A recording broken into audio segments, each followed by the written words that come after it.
그런 친구는 봤어요. 절대 외도한 남편 안 사랑하고 쇼윈드인데 나갔어도 생활비 400 보내주니까 그냥 산대요. 이해 못했었는데 이해가 이제 가네요. 먹고 살기 힘드니. 아이, 그럼요. 제가 어떤 분한테, 친한 분한테 얘기를 들었어요. 자기 친구 남편이 진짜 나쁜 놈이라고. 그래서 왜요? 그랬더니 바람이 나갖고 딴 여자랑 산다는 거예요. 집을 나가서 6개월째. 아, 그래요? 나쁘네요. 그랬더니 뭐 먹고 살아요? 그 남겨진 식구들은? 애가 둘이나 있다면서 여자분은 전업주부인데 어떻게 살아요? 그러니까 집에다가 800을 보내준다는 거예요. 꼬박꼬박. 나와서 그 여자랑 살지만. 그래서 그 사람은 절대 나쁜 사람이 아니라 그랬어요. 제가. 그럼 돈 있으면 나쁜 사람이 아니냐 이렇게 얘기하면 돈에만 너무 중심을 두는 사람 같지만 그게 아니고 돈이 있어도 안 주는 사람들이 많다니까요. 그러니까 꼬박꼬박 800을 보내주는 것 때문에 이혼은 안 하고 계신 거예요, 그분이. 그 남자는 좋은 사람이라 그랬어요. 돈이 많아도 밖에 나와 살면은 자기 와이프한테 10원도 보내기 싫어하는 사람들이 있단 말이에요. 마음 있는 곳에 돈도 가는 거죠. 뭐 그럴 수도 있고 돈이 가니까 마음이 가는 경우도 있고요. 뭐 그때그때 달라요. 그것도 뭐 100%인 진실은 없어요. 100%인 거는 없어요, 세상에. 저도 그럴 것 같아요. 그럼요. 맞아요. 800만 원씩 보내주면 지 나가서 무슨 짓을 하든지 말든지 무슨 상관이에요. 예전에 신문 기사를 읽었는데 남편의 수입이 월 700이 넘으면 이혼율이 뚝 떨어진대요.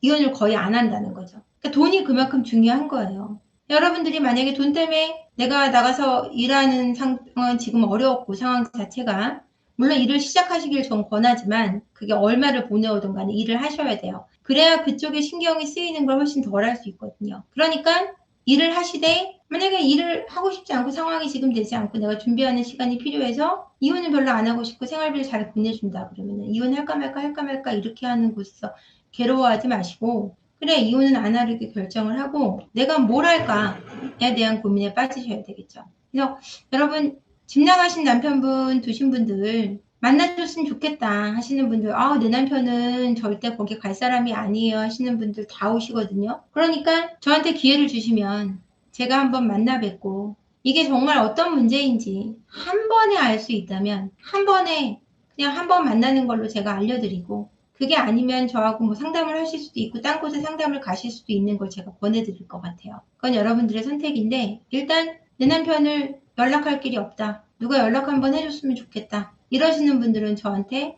이메일이나 전화로 문자를 남겨주시면 좋겠어요. 근데 문자를 주시기 전에 이메일로 사연을 먼저 주셔야 돼요. 어떤 일이 있어서 이렇게 나갔다. 그래서 지금 이러이러한 상태인데 나는 이게 괴롭다. 어떻게 됐으면 좋겠다. 남편의 생각이 어떠한지 궁금하다. 이런 것들. 근데 절대 만날 수 없는 배우자도 있어요. 그 여자랑 아니면 또는 그 남자랑 100% 헤어질 생각이 없는 분들은 저를 안 봐요. 잠시 다른 카페에 세포 언니 보시라고 글 좀 올려야겠어요. 저처럼 도움 좀 받으시게. 아유 감사합니다. 홍보해 주시면 저야 감사하죠. 그러니까 여러분들 필요하시면 저한테 사연을 남겨주시고 그 다음에 문자를 주시면 사연을 읽고 제가 잠시 통화한 후에 그땐 제가 뭐 상담비나 이런 걸 받지 않아요. 일단 상황을 들었고 남편분에 대한 이해 뭐 이런 것들을 제가 좀 한 다음에 접근이 가능한지 안 가능한지 저도 결정을 하기 때문에 성급하게 제가 만나거나 이렇게 하는 건 아니거든요. 그러니까 그런 걱정은 하지 마시고 속상하신 심정을 털어놓기만 해도 사실은 사람이 마음이 편해지거든요. 그런데 저를 좀 쓰시면 될 것 같아요. 저도 쓰임도 받고 물론 수입도 있지만 제가 쓰임새가 있다는 게 저를 기쁘게 하는 것 같아요. 그리고 여러분들의 마음은 제가 늘 얘기하지만 여러분이 몰라요. 저도 제 마음을 알기까지 5년, 6년의 세월을 보냈으니까 심리적으로 꼭 심리치료가 필요하지 않고 건강하신 분들도 있어요. 제가 음성을 들으면 좀 아는데 음성이나 말투 어느 정도 쓰는 그 상황에 대한 설명을 들으면 그분이 아픈지 안 아픈지를 조금은 느껴요. 왜냐하면 제가 너무 많이 아파봐서 제가 아플 때의 제 모습을 너무 잘 알기 때문에 계속해서 이제 부정적인 말을 하시는 분들이 있어요. 그런 상태는 좀 아프시다는 걸 제가 알죠. 그리고 일단 여러분들 밤에 잠을 못 잔다면 내가 아픈 거에 대해서 인정을 하셔야 돼요. 우울증이 심각하잖아요? 그럼 밤에 자꾸 깨요. 순간순간 깨고 꿈도 안 좋은 꿈을 많이 꾸게 돼 있어요. 왜냐하면 안 좋은 생각을 많이 하기 때문에.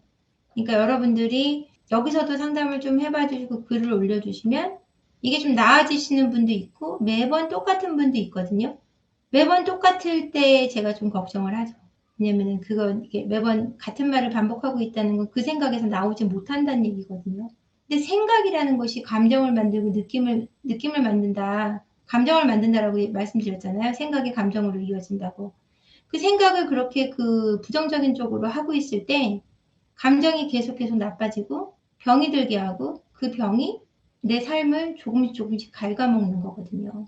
생각이 바뀌는 거에 최선을 다해야 된다는 얘기예요. 그래서 여러분들이 계속해서 반복되는 말을 하실 때 어느 정도 그 생각에서 나오셔야 될 때 그게 약이 필요한지 안 필요한지 그냥 제가 조금은 파악이 가능하다는 말씀이에요.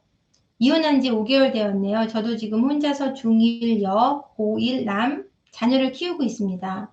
이혼한 지 5개월. 그 양육비는 받으시나요?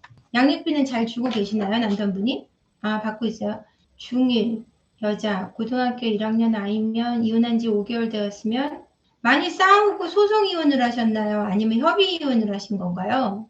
그러니까 제가 이거를 궁금해서 물어본다기보다 많이 싸운 뒤에 지금 이혼을 하신 거라면 아이들이 지금 조금 힘들 수 있어서 아이들하고는 어떻게 지내시는지가 궁금해서요. 조정이혼이요? 소송을 누가 조정이혼을 신청한 거죠?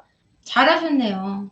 양육비도 착실하게 나오고 이혼할 만한 이유가 있으셔서 조정이혼을 했다면 지금 굉장히 잘하신 거죠. 5개월 되면은 유책은 없으시겠네요. 유책은 저쪽에 있네요. 아이를 데려오신 거 보니까 유책을 한 사람은 남편분일 것 같네요. 불륜으로. 그렇죠. 현재는 상간녀 소송 중이고요. 그러면은 많이 싸우고 그러시는 시간이 길었다면 아이들이 지금 많이 힘들 텐데 결혼 생활이 최소 18년은 되셨을 텐데 많이 힘드셨겠어요. 그 이혼을 결정하기까지. 그래도 그렇게 할 만한 이유가 충분하셨겠죠. 아이들의 사춘기는 어떤가요? 아이들이 아빠 불륜 사실을 먼저 알아서 힘들어합니다. 먼저 알았다는 건 얼마나 먼저 알았다는 얘기죠? 아이들이 아빠 불륜 사실을 알고 힘들어하는 이유는 가장 큰 게 하나예요. 한 가지. 내 엄마가 힘들까봐. 내 엄마가 힘드니까. 5년 전에 딸이 알았으면 중학교 1학년이면 2학년 때, 초등학교 2학년 때 알았다는 얘기네요. 그쵸? 아들은 2년 됐고요. 그렇군요. 아이가 5년 전에 알았을 때 아이가 알고 있다는 걸 어떻게 알았죠? 5년 전에 알은 걸 지금까지 힘들어 한다면 아이들이 저 모르게 하려고 알리지 않았어요. 아유, 아이들 애썼네요. 아, 상간녀 남편으로부터 알게 됐어요. 이제는 아이들 치유에 힘쓰실 때네요. 괜찮으면 제가 아이들을 한번 만나드리고 싶은데 괜찮을까요? 좋아요. 감사합니다. 아이들하고 한번 오시면 제가 시간은 많이 투자가 되겠지만 특히 따님은 꼭 데려오시면 좋을 것 같아요. 아이랑 편안하게 아드님도 같이 오면 훨씬 좋죠. 일단 오시면 이야기를 나눌게요. 구독하고 좋아요 좀 부탁드리겠습니다. 고맙습니다.